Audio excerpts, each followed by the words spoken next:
గర్భధారణ, ప్రసూతి చికిత్స, పిల్లలకు చికిత్స వంటి అన్ని సౌకర్యాలు కలిగిన ఒక పరిపూర్ణమైన ఆసుపత్రి మన సుధా ఫర్టిలిటీ సెంటర్. ఏపీ రాజకీయాల్లో అనూహ్య సంఘటన చోటు చేసుకుంది. జగన్ కాదని ఆయన సోదరి షర్మిల సొంతగా పార్టీ పెట్టుకోవటం, ఆ పార్టీని కాంగ్రెస్లో విలీనం చేయటం అన్నీ కూడా చకచకా జరిగిపోయాయి. అన్నతో విభేదాల కారణంగా ఆమె వైసీపీ ఓటమే లక్ష్యంగా గత ఎన్నికల్లో పనిచేశారు.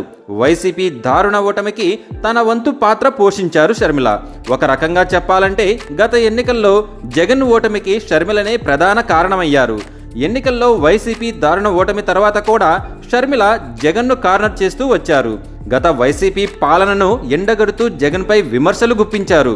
తాజాగా విశాఖ ఎమ్మెల్సీ ఎన్నికల్లో బొత్సాను అభ్యర్థిగా పోటీ చేయించడంపై ఆమె తీవ్ర అభ్యంతరం వ్యక్తం చేశారు.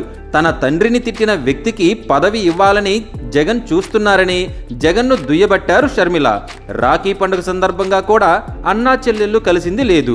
ప్రస్తుత పరిస్థితులను బట్టి చూస్తే జగన్ షర్మిల ఇద్దరి మధ్య సయోధ్య కుదిరే అవకాశం లేనట్లుగా కనిపిస్తుంది. అంతలా వీరి మధ్య వైరం పెరిగిపోయింది. అయితే తాజాగా అందుతున్న సమాచారం ప్రకారం జగన్ షర్మిల మధ్య సయోధ్య కుదిరినట్లు తెలుస్తోంది. షర్మిల జగన్ల మధ్య సయోధ్య కుదర్చడానికి కాంగ్రెస్ పార్టీలోని ఓ పెద్దాయన ప్రయత్నం చేస్తున్నట్లు తెలుస్తోంది. షర్మిల వల్ల జగన్కు, జగన్ కారణంగా షర్మిలకు నష్టం జరగకుండా ఇద్దరూ రాజకీయాల్లో కీలక భూమిక పోషించే విధంగా మధ్య మార్గంగా వారిద్దరితో చర్చలు జరపాలని, సయోధ్య కుదర్చాలని భావిస్తున్నారు.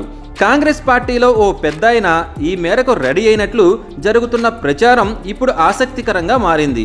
అయితే షర్మిల జగన్ మధ్య ఏర్పడిన గ్యాప్ తగ్గుతుందా, అన్నా చెల్లెళ్ళు కలుస్తారా అన్నది మాత్రం అందరిలో ఉత్కంఠను రేకెత్తిస్తుంది. ఒకవేళ అన్నా చెల్లెల మధ్య సయోధ్య కుదిరితే అధికారంలో ఉన్న కూటమికి చుక్కలు కనబడడం ఖాయమని వైసీపీ అభిమానులు అంటున్నారు.